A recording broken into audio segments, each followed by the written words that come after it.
It's official. We are recording. Thank you so much, Carlos, for making this happen. Oh, here we go. We got one of them going ready, going to the yard. All right.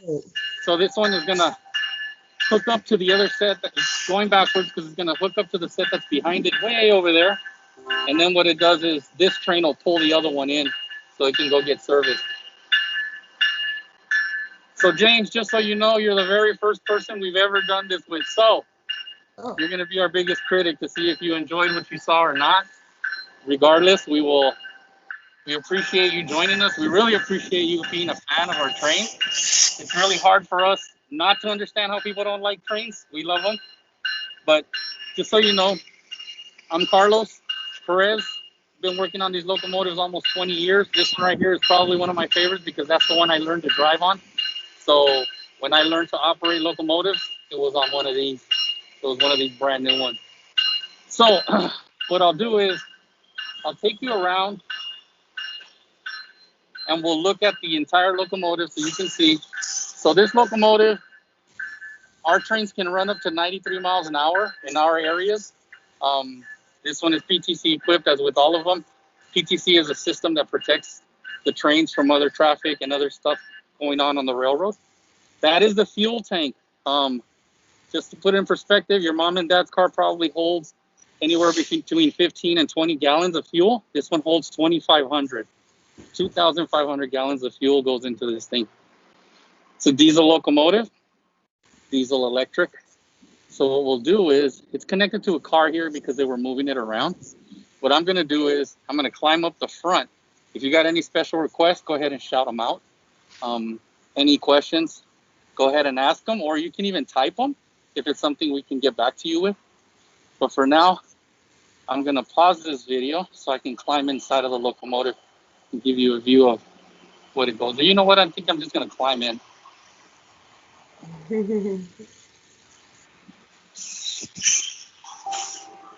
So you let me know if the video gets too shaky or if something doesn't show up, all right?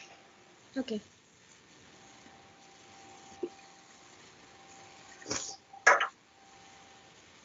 So here we are inside. It's a little quieter. So everything right here is all the PTC components, the electronics. They're built there for the train safety and for the safety of all the passengers and the safety of other trains operating on the same tracks as us. I'm sure you've seen our trains go by. They go by really fast, and they're really, really strong and powerful and pull a lot of equipment. So here we go into the cab of one of these. So this is a control panel. This is what we call the fireman's side seat. That's an old term from a long time ago. An assistant conductor or an assistant engineer can operate from there. But this is the one where the operator sits. And these are all the controls. So the red one is your brakes. This knob here is your accelerator. There's no steering wheel on the locomotive. You just go forward and backwards. That is the PTC screen, computer screen that's telling the operator what's going on up ahead on the railroad in front of him. And your air gauges. This would be where what the operator sees. So you're getting a first-hand view of what the operator sees when he's driving down the road, pulling all the people. There's the speedometer. Right now, our max speed is set to 79. That's going to get increased here soon. These are the radio controls, so you can be in touch with dispatchers and other crew members if you may need to. So that one's getting ready to leave. You hear the bell. Mm-hmm.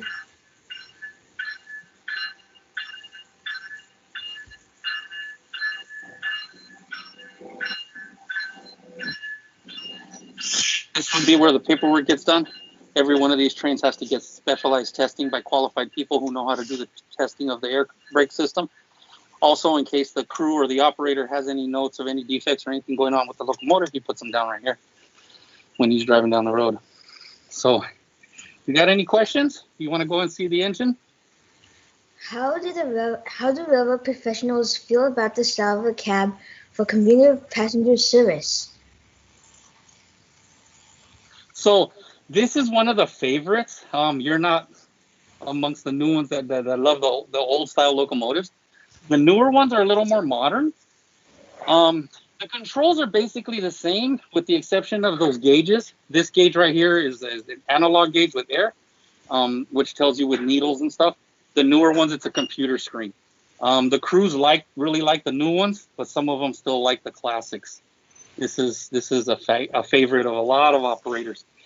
So it's a little bit of both. A lot of people like the old ones, but they also like the new ones that are out.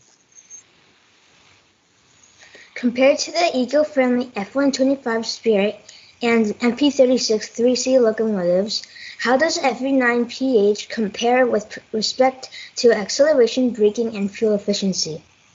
So the F59 accelerates a little bit slower. It's less fuel efficient, obviously, than the Tier 4. The Tier 4 is a much more powerful engine. That engine is a 20-cylinder, whereas this one is a 16. The 20-cylinder engine on the F125s is 4,500 horsepower. This one can put out about 3,200 horsepower. So as far as acceleration, the newer ones accelerate much better, much faster. It's more of a computerized fuel system, so it gets it up to speed a lot faster. These are a little of the older design, so they generate their power a little slower, and it takes a little longer to get going. But once they're up and going, they're both very, very equal as far as maintaining speed and keeping speed at higher speed levels. As far as efficiency, like I said, these are the older locomotives, so the fuel rules and regulations from back then on emissions were a lot less as they are now. So these do produce more fuel, which is why we opted for upgrading to the Tier 4 and the newer locomotive, which it's a greener locomotive and better all around for emissions as well as performance. Does F59PH have a deadman switch or brake system? It has a brake system.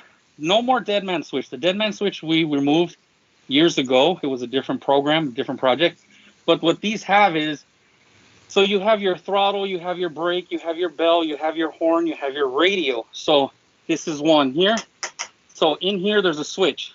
So if the crew is using the radio, this is resetting what they would call the old deadman switch. If he's manipulating the throttle, going faster, slower into braking or whatever, or if he's manipulating the reverser, ringing the bell or honking the horn, those reset that timer.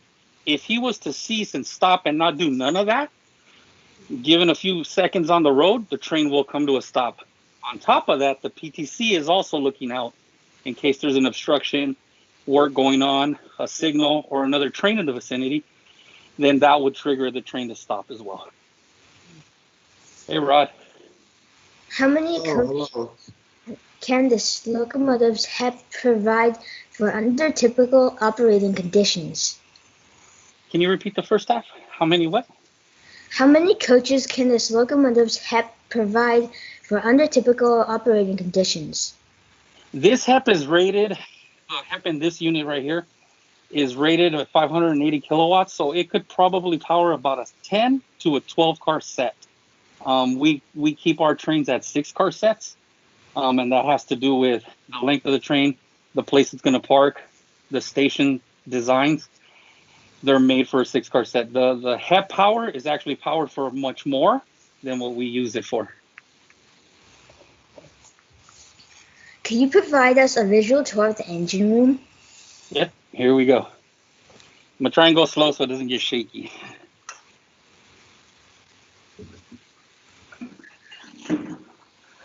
So here we're walking through one corridor, which is the generator room, we call it, but this is the engine itself. So, my mistake, this is the 12-cylinder engine, not the 16. But this is a 710 12-cylinder engine. This one here is a Tier 2. This one has been upgraded. So it's electronic injection. It's a modernized fuel system. So here we go, coming back. This would be the main engine. The main engine here provides the propulsion, which is what's pulling the train down the road and pulling the cars, as well as operating all the accessory devices, which is like your air compressor, your water pumps, and all that to keep the engine cool and operating. Here we have a small electrical cabinet that is linked up to our head-end power. This is our head and power control station. I hope you can see it there. So this is where we start and stop the HEP engine. And this is the engine. This is a C27 cat. This produces, like I said, 480 kilowatt per hour to power all the electrical components on the car. So say your air conditioning, your restrooms, your lights, all the functions that the car would need. Let me swing around to the other side.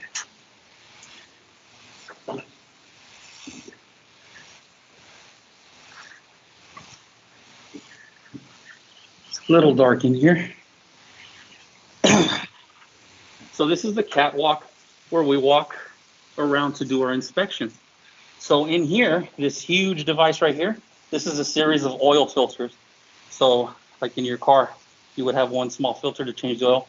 Here we have a series of multiple filters to change out the oil. These here are fuel filters, very large. The other side of the 71012 engine. So here is where our guys, our mechanics would come by, walk around, check the equipment, make sure there's no leaks, no problems. And then this is the exhaust, which would be like the muffler on your car. And it goes towards that end, to that chamber. And the muffler or the exhaust on these locomotives is out the ceiling of the locomotive, out the roof. So, get back this way.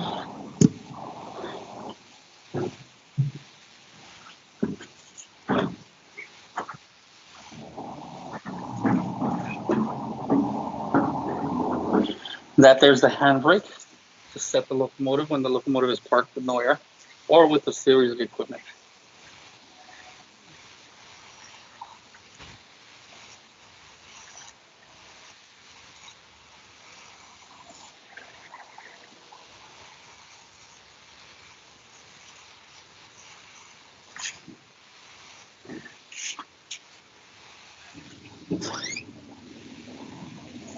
I'm gonna try and see if I can get you a visual of the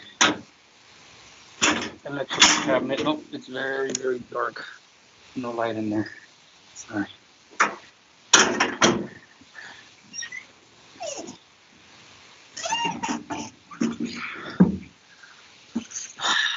Okay. So you got it. Go ahead. Are there any unique pros or cons to this locomotive from an operational or maintenance standpoint? Maintenance-wise, yes. It's an older engine. There's a lot more parts readily available should you need some. As far as operation-wise, the crews as well as the people that operate them here in the yard really like the format of this, because if you look back, I'm going to pan out, you'll see that there's an exit out the nose of this. So let me walk out there and I'll show you what I mean. Many railroads have what we call switching, which means you move one train from another. Like you see those cars over there, we'll need to move them around.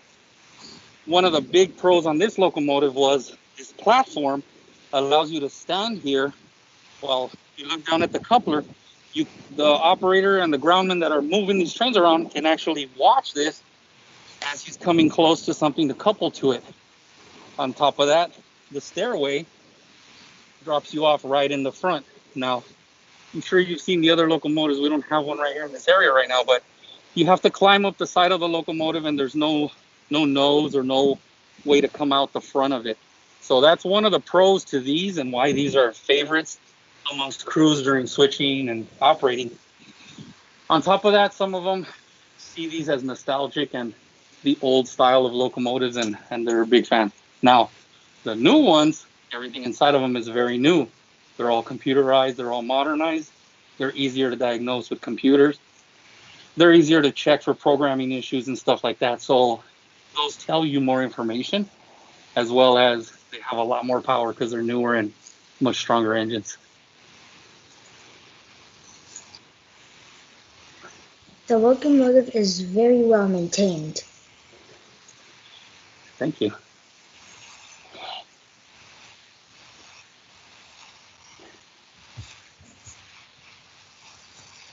You got any other questions?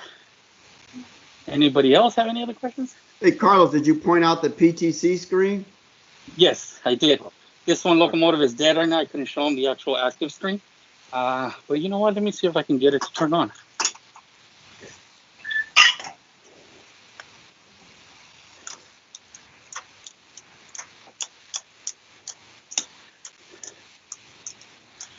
So these are all the switches that you have to turn on to get one of these locomotives to get ready to get going.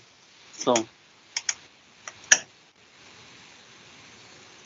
me see if I can get the, here we go. PTC screen may turn on. There's no information on it since it's not scheduled to go anywhere or it's not tested.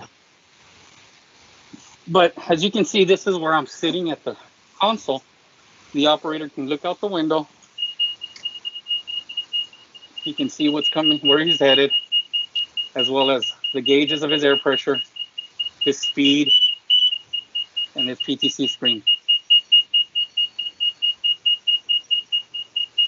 Sorry, it's just gonna, there we go. Yeah, that's the PTC screen is booting up, just like your computer at home. It takes a while and it's resetting everything and it's checking all its parameters. So there's your bell, there's your horn. Your sanding. So sand is used on the locomotives to improve the traction on the wheels. So if you get a slippery set of tracks when it's, say, damp, wet, or something, drop some sand. Will the F59PH continue to be used as a switcher in the yard? It may continue to be used as a switcher temporarily. I'm sure we're gonna eventually upgrade to something better. But for now, yes, we are using it as a switcher. We also have an electrical car mover for switching smaller cars and smaller, shorter distances. We use an electric one, and that one is actually a lot better on the environment to use for small moves. We are so thankful to you and Metrolink for this opportunity to learn more about the distinguished F59PH. We wish you and your family a happy holiday. Thank you. Same to you, James, and all your friends. Same to you. Happy holidays. Glad we were able to give you this tour today. Thank you, Carlos, for putting this together. All right. I'm going to start shutting this down and put it away. Thank you guys for joining. Like I said, James, you are the very first person we do this with, so please, some feedback, and we'll see about future ones. Thank you. Thank you. Have a good one. Thank you, Carlos. Not a problem. And thank you so much, James. I'm so glad that this worked out. We were really hoping that this would be, you know, a little Christmas present from us to you right before. So I'm so glad that you were able to do this. Did you enjoy it? Yes. Wonderful. I'm so glad. Well, thank you so much. And again, you also have a happy holiday, and we look forward to maybe, you know, getting to do this again. So you have a wonderful day. Thank you. Take care now. Bye-bye.